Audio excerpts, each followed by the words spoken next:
Renungan di Hari Pahlawan 10 November 2021. Di Hari Pahlawan kali ini, saya memilih istirahat di rumah saja sambil baca-baca koran dan berbagai catatan ringan. Kadang senyum-senyum sendiri saat baca kabar-kabar hoak yang menginformasikan prestasi para birokrat dan politisi kita. Namun di sela-sela itu, saya sedikit kaget membaca sebuah laporan media mengenai kebun sawit Indonesia. Tempo hari saya pernah membahas soal PDB versus ketidaksetaraan. Singkatnya, ada kesenjangan antara statistik dan kenyataan. 43.000 orang terkaya di Indonesia yang mewakili hanya 0,02% dari total penduduk Indonesia, setara dengan 25% PDB Indonesia. Dengan kata lain, kekayaan 40 orang terkaya di Indonesia setara dengan 10,3% PDB merupakan suatu jumlah yang sama dengan kombinasi harta milik 60 juta orang termiskin yang ada di Indonesia. Angka-angka tadi mengindikasikan konsentrasi kekayaan yang besar untuk kelompok elit yang kecil. Umumnya mereka adalah pelaku konglomerasi, baik di media, keuangan, properti, pertanian, dan lain-lain. Khusus menyoroti soal kebun sawit, sebelumnya saya pernah mendengar suatu laporan yang ramai di media sosial mengenai desa Kanipan, Kalimantan Tengah yang diketahui memiliki 198 kakak dengan daerah adat seluas 16.000 hektar. Namun begitu, dikatakan wilayah adat itu telah mengalami pembabatan hutan seluas 2.300 hektar. Laporan lain, misalnya dari Kepala Dinas Lingkungan Hidup Kalimantan Tengah, mengatakan dalam media 1,6 juta hektar lahan sawit di Kalimantan Tengah. Keseluruhan lahan itu terbesar telah dikuasai hanya oleh beberapa perusahaan saja. Data tadi tentu hanya sampel satu provinsi di Kalimantan Tengah.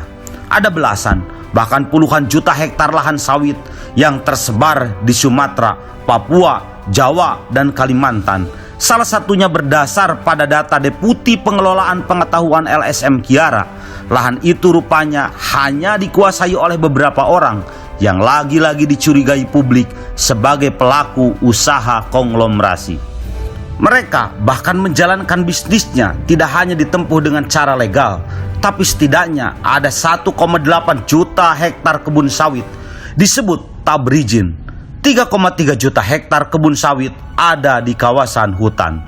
Data lain yang saya baca adalah dari Forest Watch Indonesia, menyatakan angka laju deforestasi atau penebangan hutan selama 2013 hingga 2017 mencapai 1,47 juta hektar per tahunnya. Angka ini meningkat jika dibanding dengan periode 2009 hingga 2013 yang hanya sebesar 1,1 juta hektar per tahun.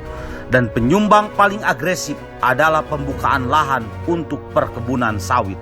Terakhir, saya pun membaca catatan dari Greenpeace dan komentar Ibu Megawati Soekarno Putri yang khusus menyoroti soal dampak kerusakan lingkungan akibat perkebunan sawit. Riwayat penghancuran lahan di Provinsi Riau misalnya, yaitu tempat di mana 25% kebun sawit Indonesia berada. Bahkan katanya perusahaan berencana mengembangkan wilayah konsesinya hingga lebih dari 28,500 km persegi. Efeknya tentu adalah lahan gambut Riau akan mengalami kerusakan parah, padahal lahan gambut Riau menyimpan 14,6 miliar ton karbon, kurang lebih emisi gas rumah kaca selama setahun. Kembali pada pertanyaan, siapa sebenarnya pemilik perkebunan puluhan juta hektar tersebut?